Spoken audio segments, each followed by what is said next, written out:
5 red lights at Shanghai International Circuit, and the virtual Grand Prix of China is underway with Charles Leclerc leading the field from pole position, Albon in second place, and then Louis Delatraz, and immediately trying to make amends for that penalty and getting onto the grass. I think that was George Russell who's going backwards, but it's an easy maintain of the lead for Charles Leclerc. And meanwhile, they're going 4 wide, sorting it out as they go down to turn number 2. Albon in second place, Gutierrez up to third. Guan Yu Zhou desperately wants to win his home race. He's up to fourth, with Stoffel Van Dorn in 5th place. We had a Williams on the grass at the start, and making the move in the background there was Antonio Giovinazzi trying to move up to 7th position. Going wide there was Esteban Gutierrez. So up to 3rd place goes Guan Yu Zhou. We're on board with Stoffel Van Dorn in P5. What a start from Zhou, up to P3, really getting in the mix already. Charles Leclerc out in front, 9/10 ahead of Albon. He's not really going to have any chances, Alex, going down that straight unless Charles makes a mistake. They're all going very wide, as we see there,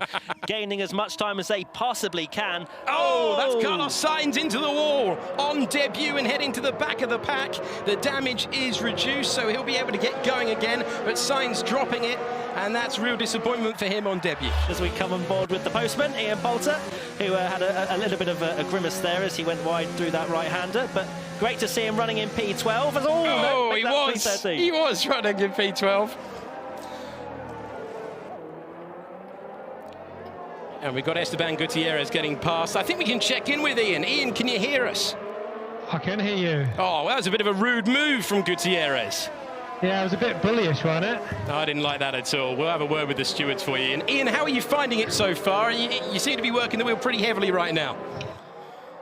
Yeah, I'm just getting used to it. I mean, it's a lot better than last time I was out, but as I'm right up the backside of Giovinazzi. Are you going to send one for us? Go on, Ian. Send one down the inside for us.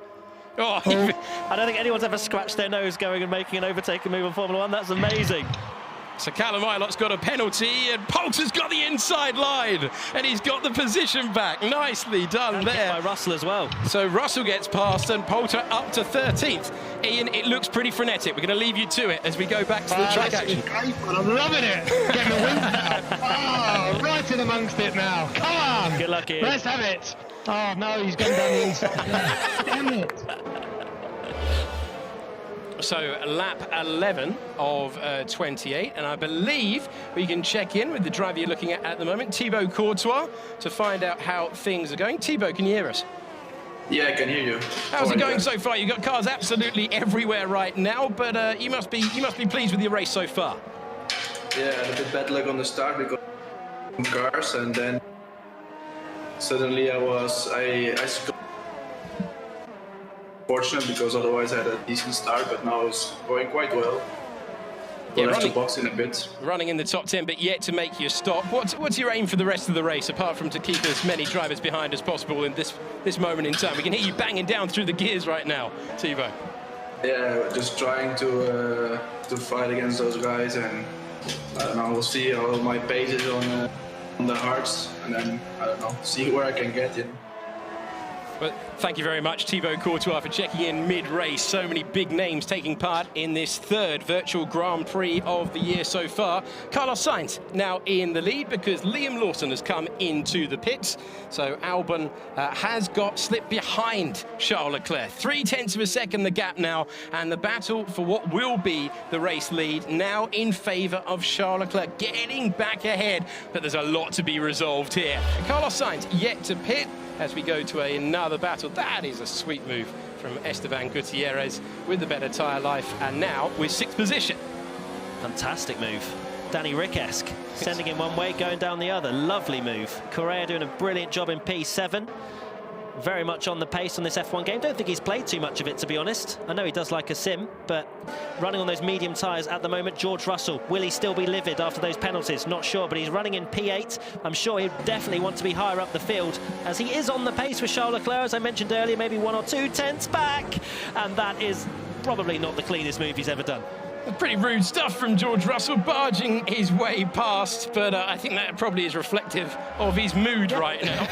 Oh, Oh, Guan Yu Zhou right now in P3. Will he stay there with Van Dorn putting the car in a dangerous position? Try to hang on around the outside of turn 2. And it's Guan Yu Zhou who finds himself retaking the position that he lost at the pit stops. So that undercut strategy, good enough to get you track position, but not good enough as the race progresses. And Zhou, well, he's already had a race win earlier this year in Bahrain, slightly defensive into turn 6, knows he's not yet clear of Van Dorn, but right now, he's in P3 and he will be delighted at what is, it might be a virtual Grand Prix, but it's still his home event. Absolutely, fantastic racing. And Giovinazzi having to go defensive because there's a difference in tyre strategy playing out here, and Lawson knows it, tries the up and under. This is where you need good traction. At the moment, Giovinazzi just about able to keep him behind, so it's not a devastating difference in tyre grip between the two.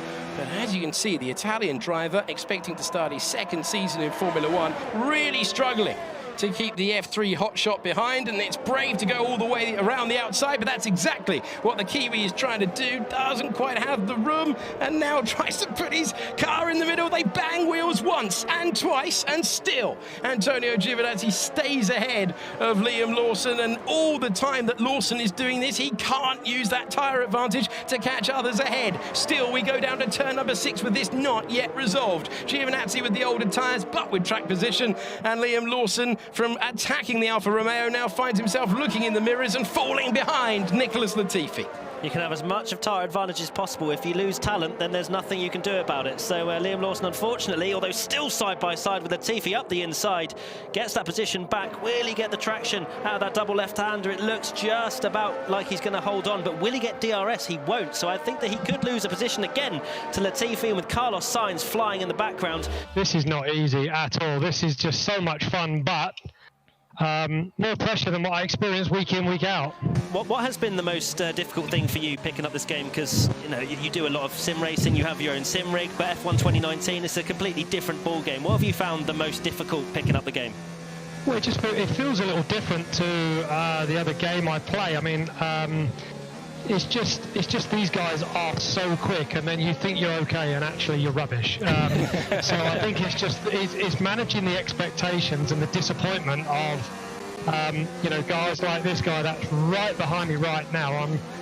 I haven't been blue flagged, so I'm sure that's it. He can ghost his way past me. He can, but he's a two-time Grand Prix winner. He is a two-time Grand Prix winner, Ian. He's no slouch right now. Maybe I can get a little tip from actually watching some of the lines he's taking, because he's making me look relatively slow. Well, in fact, I am extremely slow. But it's just incredible. I mean, these guys are. There's a reason why they're paid what they're paid, and I mean, I wouldn't be half as... Oh, look at that now. Look. Oh, no. Oh, you've got me all flustered. We've ruined Ian's race. Oh. Another one. The commentator's curse. So back to the race leader with just the final sector really to go now. Last week, it was utterly dominant stuff from Charles Leclerc. He was a class above everyone else. Today, Alexander Albon made it past lap 1 facing in the right direction and has applied the pressure all the time. But the outcome is going to be absolutely identical. He has taken pole, and he is one corner away from converting it into another superb victory. He can see the checkered flag. The Monegasque driver comes downhill, and Charles Leclerc wins the virtual Grand Prix of China from Alexander Albon. 2 in a row for Leclerc. Albon onto the podium for the first time in a virtual Grand Prix. And Guan Yu Zhou gets ahead. With that penalty applied for Stoffel Van Dorn, it will be Guan Yu Zhou heading to the podium in 3rd place at his home event, and George Russell, for all of his irritation today, he is going to finish in 4th with a strong showing. 3rd last time, 4th today, but once again, the class of the field has been Charles Leclerc. We're on board with his teammate, Callum Ilott, as he comes across the line. Leclerc, Albon and Zhou, the podium after 28 laps of thoroughly entertaining racing.